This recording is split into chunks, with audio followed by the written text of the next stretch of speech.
2007 के बाद इंग्लैंड में भारत का सबसे विशाल टेस्ट स्कोर, 2017 के बाद हेडिंगली में किसी भी टीम द्वारा टेस्ट में सबसे बड़ा स्कोर। काफ़ी शानदार शुरुआत भारत के लिए अपने नए टेस्ट एज में। संजय मांजरेकर हमारे साथ जुड़ रहे हैं ESPN cricket info match day Hindi में। हेडिंगली की जब यादें इंडियन क्रिकेट में हम याद करते हैं तो 2002 याद आता है। तब थे 3 सेंचुरियन। वो इकलौता ऐसा मुकाबला था जहां द्रविड़, तेंदुलकर, गांगुली तीनों ने एक साथ एक पारी में शतक जड़े। लेकिन यहाँ एक नई पीढ़ी के जो स्टार्स हैं, जो अनॉइंटेड लीडर्स हैं, उन तीनों ने शतक। काफ़ी स्पेशल लम्हा है। वो मैच भारत जीता था और उम्मीद करते ही यहाँ पर भी वही रिजल्ट हो। और वो सबसे खुश होने वाली बात है कि जिस तरह का परफॉर्मेंस पहली इनिंग्स में इंग्लिश कंडीशंस में टॉस हार कर जो किया, यशस्वी जायसवाल, KL राहुल ने उसकी शुरुआत की, शुभमन गिल ने मैंटल कैरी किया और उसके बाद ऋषभ पंत ने उस पर अपनी मोहर लगा दी। तो कोई भी इंडियन क्रिकेट का फ़ैन होगा तो मुझे भी कल इतना गर्व हो रहा था।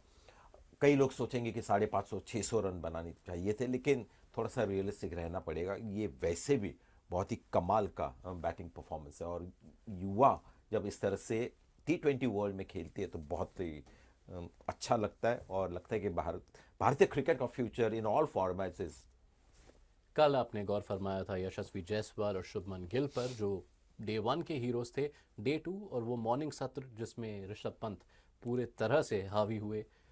और ऋषभ पंत जब टेस्ट मैच में ऐसा करते हैं तो अब सरप्राइजिंग भी नहीं लगता। नहीं, और थोड़े से बहुत ही हार्ड बल्लेबाज है रीड करने के लिए कि इनकी कामयाबी का रहस्य क्या है और अगर फेल होते हैं तो क्यों फेल हो रहे हैं। बहुत ही डिफिकल्ट है एनालाइज करने के लिए। लेकिन थोड़ा सा मैं चिंतित ये था कि बॉर्डर गावस्कर ट्रॉफी काफ़ी लंबी एक सीरीज थी, वहाँ पर उनका फॉर्म कुछ खास आया नहीं, बड़ा स्कोर नहीं।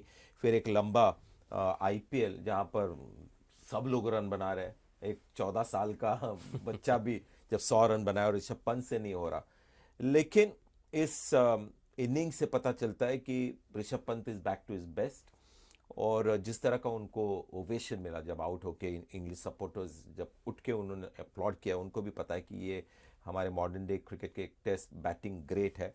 और बहुत ही अच्छी तरह की एक बल्लेबाजी का उनका एक मेन जो अप्रोच हमको दिखाई दिया कि जो बॉलर उनको लगता है कि ये थोड़ा खतरे वाला बॉलर, उसको रिस्पेक्ट देते। बाकी सबके पीछे पड़ गए थे। बेन स्टोक्स उनके पीछे एक उतना नहीं पड़े जितने बशीर या बाकी जो बॉलर्स थे उनके पीछे। तो फिर क्या यही फ़र्क है जब हम, क्योंकि बाहर से काफ़ी आश्चर्यचकित होते हैं सब कि ऋषभ पंत जिस प्रकार से खेलते हैं, कैसा कैसे हो सकता है कि वो वाइट बॉल क्रिकेट में सफल ना हो। रेड बॉल क्रिकेट, आंख बंद करके आप ऋषभ पंत पर दाव लगा सकते हैं, वाइट बॉल क्रिकेट में नहीं। क्या यही अंतर है? अ, देखिए, पता नहीं कि शायद कुछ DNA में हो कि जब टेस्ट क्रिकेट आता है और जो सेटिंग होता है टेस्ट क्रिकेट का, वीरेंद्र सहवाग भी ऐसे ही थे। लेकिन वीरेंद्र सहवाग की एक चीज़ बिल्कुल साफ नज़र आती थी कि वनडे क्रिकेट में बहुत बार वो कवर्स में आउट होते थे, यानी ऑन दी आप मारते थे और वहाँ पर फील्डर होते थे। तो टेस्ट क्रिकेट में थोड़ा आपको 2-3 स्लिप शुरुआत में रखनी पड़ती है, तो मौके ज़्यादा होते हैं स्कोर करने के लिए। लेकिन ऋषभ पंत के लिए वो नहीं है। अगर आप 8 फील्डर्स भी बाहर लगा तो वो फिर भी चौके छक्के मारेंगे। मुझे लगता है कि जो वाइट बॉल क्रिकेट में इतनी ज़रूरत जो चीज़ लगती नहीं और ज़रूरी है ही नहीं, इज़ डिफेंस। ऋषभ पंत की हम लोग फॉलिंग शॉट्स, चौके छक्के, पावर की बात करते हैं, लेकिन उनका डिफेंस बहुत ही बढ़िया डिफेंस है। बॉल को छोड़ते भी बहुत अच्छा है और इसके वजह से मुझे लगता है कि वो स्पेशल है, क्योंकि डिफेंस वो बहुत अच्छी तरह से करते हैं, जो शायद 50 ओवर्स क्रिकेट में और T20 क्रिकेट में उसकी ज़्यादा ज़रूरत नहीं होती। हैरत अंगेज शॉट मेकिंग और साथ ही अब हैरत अंगेज आंकड़े भी। 7वां टेस्ट शतक ऑलरेडी भारत के लिए, किसी भी विकेट कीपर के लिए सबसे ज़्यादा शतक टेस्ट में।